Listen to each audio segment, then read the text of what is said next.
So, hey, everybody, welcome here. It's pretty late this evening, but I was sitting here in the studio. I was doing some other work, and I was putting on a recent episode of the Sean Ryan show, and he had Doug Collins on.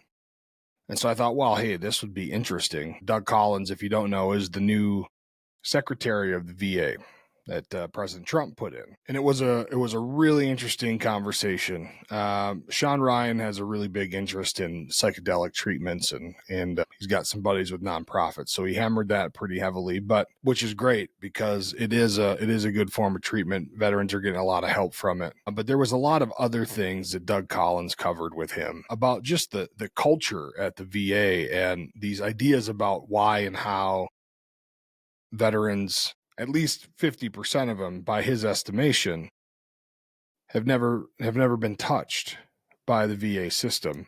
And he brought out that statistic more when he was talking about the veteran suicide issue. He started talking about the veteran suicide issue and what the numbers really look like and how he wants to attack this situation moving forward. And he gave a couple statistics that I took note of. And then I just did some of the calculations by myself because in late December of last year, VA put out the Veteran Suicide Annual Report. I want to say it's like 48 pages or something like that, or that's about as far as I got thumbing through it. But it's pretty interesting. And so in the beginning, they give you statistics about the averages, the numbers, the adjusted and the unadjusted numbers, and it gets kind of convoluted and it gets a little bit tricky. But in the beginning of that section, they give you by year what the total numbers were. And so that was the number that I used. And I just took the number and divided it by 365 days. For many, many years, the number has been what? For those of you watching, those of you that know, it's talked about all the time, the number has been 22 veterans a day are killing themselves. Well, according to the annual report, the real number is about 17 and a half a day. And in the 2024 annual report, the latest numbers that they reported on were from 2022. So keep that in mind also. 2023's numbers, it's 2022's numbers. So in 2022, we had 6,407 veterans kill themselves. If you divide that by 365, you get 17.5534246, blah, blah, blah. So 17 and a half.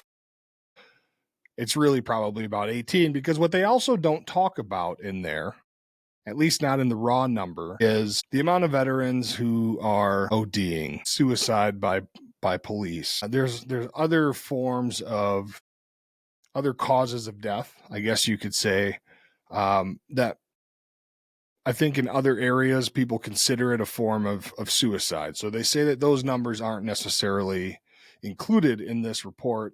And so that number is way, way higher. And so maybe that's true. I don't necessarily disagree because I think that as screwed up as it might sound, I think that people, and especially veterans who have specific trainings and different things and maybe some mental health challenges that are surrounded by combat and violence and death, have creative ways that they think of to take themselves deep, so to speak. So I definitely think that some of those things are possible and should be considered. But Doug Collins went on to say that for the last 5 to 6 years, in total, the Department of Veterans Affairs has spent $15 billion. $15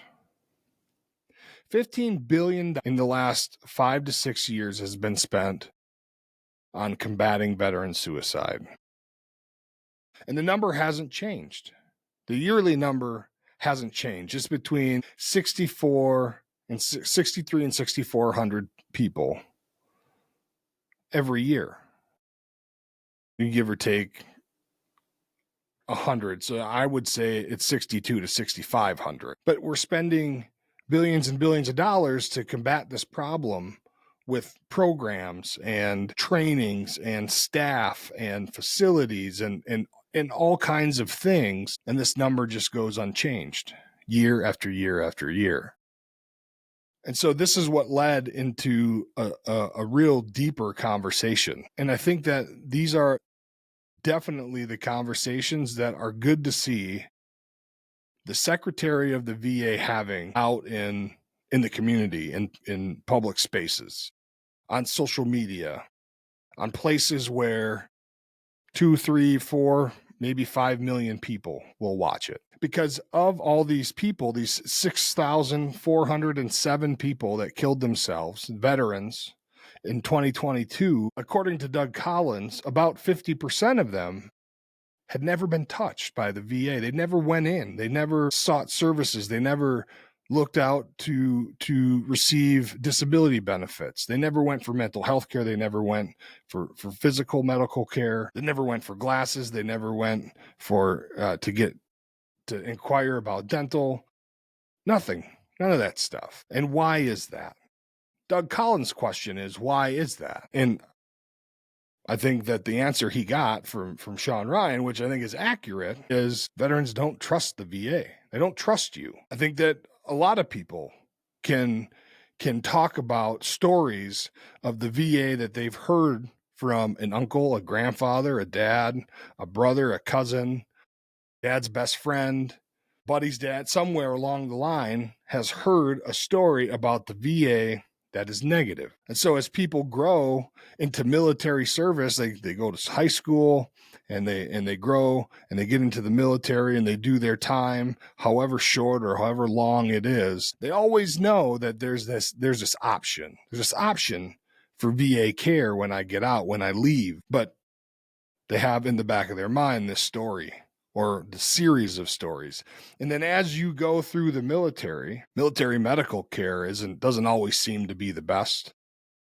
I had some dental operations in the military that were done in semi-trailers, mobile laboratories, if you will. Man, it was rough. There's a lot of them that were rough. And so that also plays a part, I think, right? So we have all these experiences that tell us government healthcare sucks. And so when folks get out and they have to go get a job or whatever the case may be, they either don't have any insurance or they go ahead and buy it themselves through their employer or whatever the case may be. But the VA is not an option. You talk to a lot of veterans that say that. And they have a DD 214. They talk about their military experience. But when somebody says, hey, have you ever gone to the VA? You ever see a VA doctor about that? You got ringing in your ears? Did you ever go to the VA? Nah, man, fuck the VA. I ain't going there. My buddy's dad in high school was a veteran, and he was in Vietnam, and he always blah, blah, blah, this and that. And he swore he'd never go to the VA again, or he had to fight him his whole life just to get help. Everyone knows that story from somewhere. Some way along the road, you heard that. And so I think for a lot of veterans, the VA is like the last option. And through this conversation, you get to learn that this seems to be something that is important to Mr. Collins, that this is something he wants to change. And he was told by the host of the show, I'm the guy you're trying to win over, and I don't trust you. And it was funny because through the whole interview, it didn't seem like Sean really broke. Like it didn't seem like Mr. Ryan really broke character. Not that it's a character, but like he wasn't falling for it, so to speak. Almost like it was, we've heard this before. You kind of get a feeling like that whenever you hear a politician talk too long. But I thought it was interesting to hear from Doug Collins himself. So 5 to 6 years, we've spent $15 billion to combat veteran suicide. Along with that, we, the American taxpayer, has spent $2.3 billion on treatment of suicide-related injuries or conditions.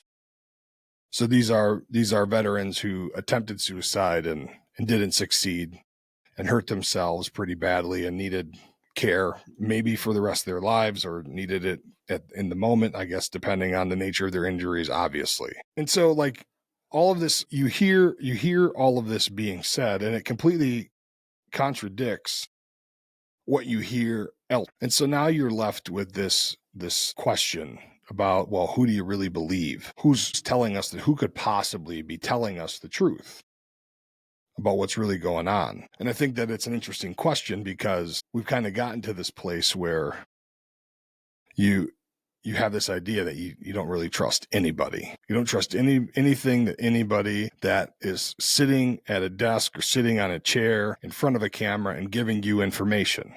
You don't trust it. Because they all have some other purpose. They all have some other goal in mind. And so maybe it comes down to faith, right? Like faith in the idea that maybe this guy's right. Maybe this guy's right when he says, well, for the last 10 years, the GAO, the Government Accountability Office, has been saying that the VA is in danger of bankruptcy. The budget's out of control. The manpower is out of control. This is out of control. It's dangerous. It's dangerous. And so now we have somebody that goes, hey, for the last 10 years, the GAO has been telling us we're a problem. And all we keep doing is adding more money and more people. And then he starts talking about how he has no idea really how many people he has and where they're at. He doesn't have an HR system that he can look at and know on any given day at any given time how many people he has and what facilities they're working, what their jobs are, what their shortages are, what their overages are. As far as staffing is concerned, he's like, I don't know. Just put his balls on the table. I don't know. I don't know where they're at. I know we're paying them, but I don't know where they are. That's a problem. And Doug Collins, if you ever see this, you're 1,000% right. For a few years in my Army career, I worked in an operations platoon, operations section, and our job was to track the battle on a digital map. So every unit, every soldier, every element, every vehicle, every facility, basically, not every facility, but every unit and where they were and what they had and who they were and all that stuff. So when the commander came in, he goes, well, how many soldiers do I have in this part of the land area? And where do I have people here? And blah, blah, blah, blah. Where are my people? Well, you got this many soldiers here. You got this many soldiers here. And these assets are blah, blah, blah, blah, blah.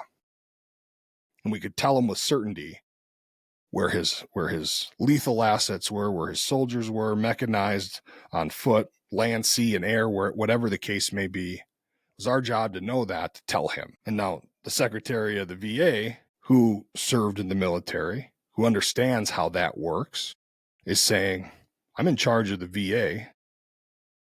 The VA has more employees than the active duty military has soldiers by like 20,000. Okay. So let that sink in for a second. The Department of Veterans Affairs has more employees than the active duty military has serving members. I don't know if that's a problem because there's a lot of veterans, but just to get an idea of the size of this organization.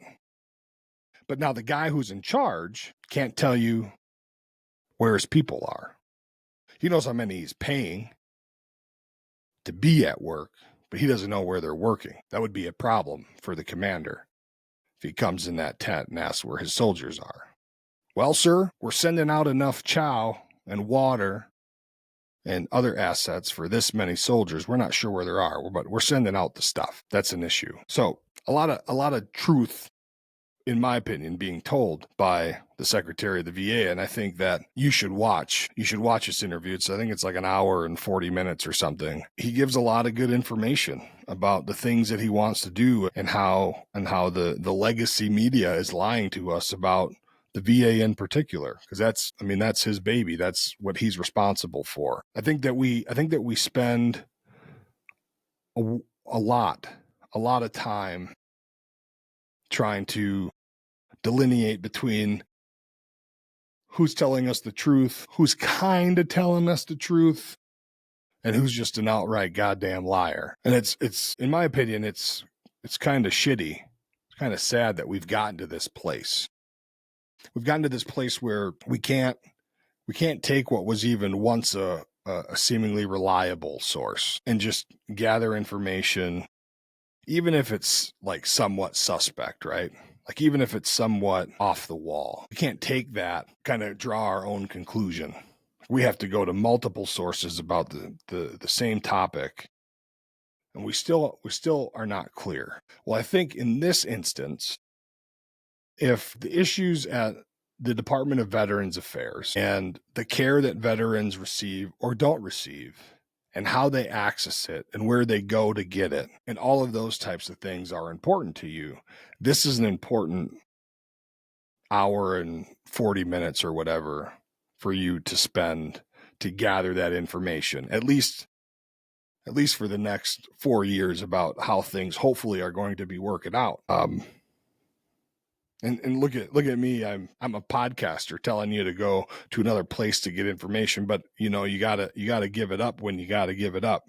Sean Ryan does a great job, and Doug Collins, I believe that I think that he's sincere. I mean, I guess I've been fooled before about politicians, but at some point, man, we have to be able to settle it in our minds somehow, I think, right? Or do we just choose to be on guard forever? Do we choose to be at odds with the system forever? I mean, I think that when the system seems to be just completely crazy and out of touch, and we can see that all around us, and then this new system comes in, and even though sometimes it seems pretty erratic and radical and kind of off the wall, like Donald Trump likes to do, the results tell you, well, all right, well, maybe we can ride this crazy a little bit. Like we had 4 years of absolute pandemonium, in my opinion. We had 4 years of fucking malarkey. Now we have a new system. Everyone says that Donald Trump and JD Vance and Elon Musk and all these people are absolute crooks, and they're crazy, and they're Nazis, and they're terrorists, and they're this and they're that. Well, if they're that nuts and it's that crazy, I say, how can it get any worse than what we had?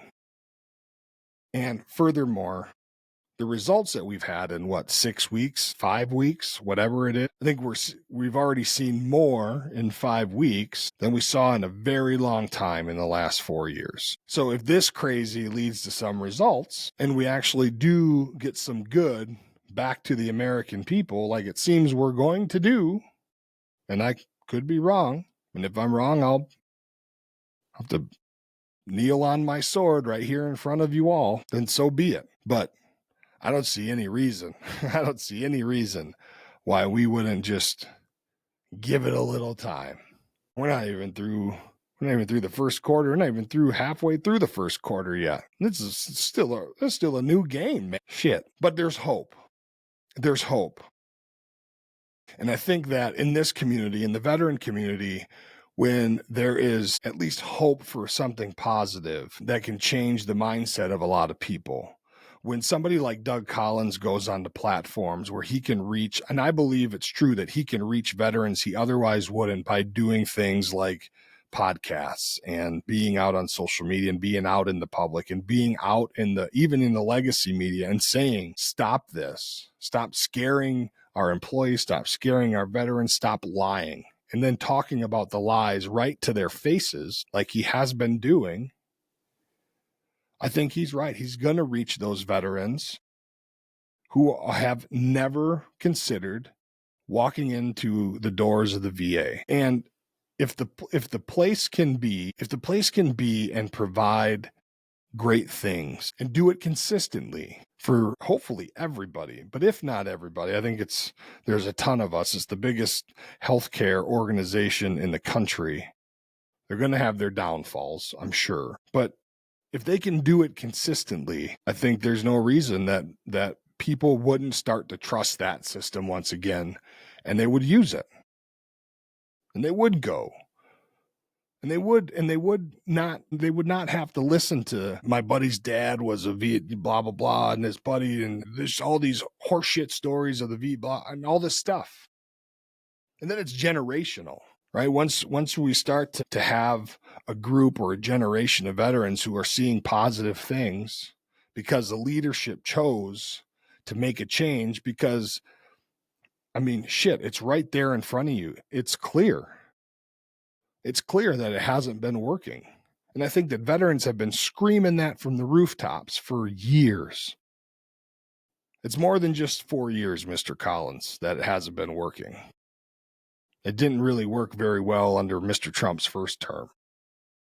But he had a lot of battles to fight. But the truth is, it didn't work very well then either. But now we have a person that's saying it's not working. And we have proof that it's not working. We threw massive amounts of money. We threw massive amounts of people.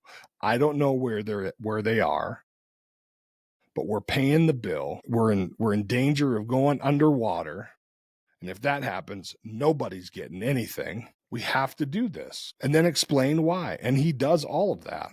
Now, he says some things that I don't agree with, like he was talking about bringing in the Elizabeth Dole Foundation. I'm not a fan of them. I think that they're crooks. I think that they're crooks, man. I think that they destroy people's lives over there at the EDF. But that's a whole nother conversation. I'll tell you what, there's a whole 7 or 8 episode series on the VA caregiver program over on Rumble on the Richard Leonard Show if you want to know about the Elizabeth Dole Foundation and how screwed up they are and all the things they've done to veterans. Talk about massive wastes of money. Check those out. Man, you're going to get me all wound up. At the end, I mean, we got to go. I don't want to keep you very much longer, but change, hopefully, is coming. That hopey, changey thing that Mr. Obama promised us. Well, maybe for veterans, it's finally coming and just he didn't bring it. Maybe Doug Collins will do it. Maybe, just maybe, Doug Collins will be one of the great things that Donald Trump did with his last term in the White House by giving veterans somebody who realizes that there's a problem, that identifies where it's at, and is working to identify where else it's at, fix it, make the whole thing across the board better for the patients and the employees, the veterans and the people taking care of the veterans, and then put that model out everywhere. And hopefully, when Mr. Collins' time is done, whenever that is, maybe the next president will keep him, maybe not. Hopefully that model, if it's successful and he does what he says he's going to do, hopefully they keep it. Because at the end of the day, as we've said before, most of us walked in there on our own will. Nobody forced us. We all had our reasons. We all had our reasons to serve. And the things that were promised to us by the people that accepted the blank check that we wrote the government told us, these are the things that you can expect. If A, then B equals C, there you go. That's all I believe that veterans are looking for. And if that's not what it's going to be, then I wish that they would just tell us. And I believe, and maybe I'm wrong about Secretary Collins, but I believe that if that's not what we were going to get, I believe that he would allude to it at least, if not just say it outright. So hopefully the change promised will happen. If you haven't seen it, check out the Sean Ryan Show, his interview with Doug Collins. You won't be disappointed. If these issues are important to you, there's a lot of good answers on there. Again, if you like what we're doing here at 3 Clicks Media and on Disgruntled, please consider dropping us a like. Drop us a subscribe and share us wherever you can. We're all over every social media platform. So help us out with that. Thank you very much, and we will see you next time. Bye-bye.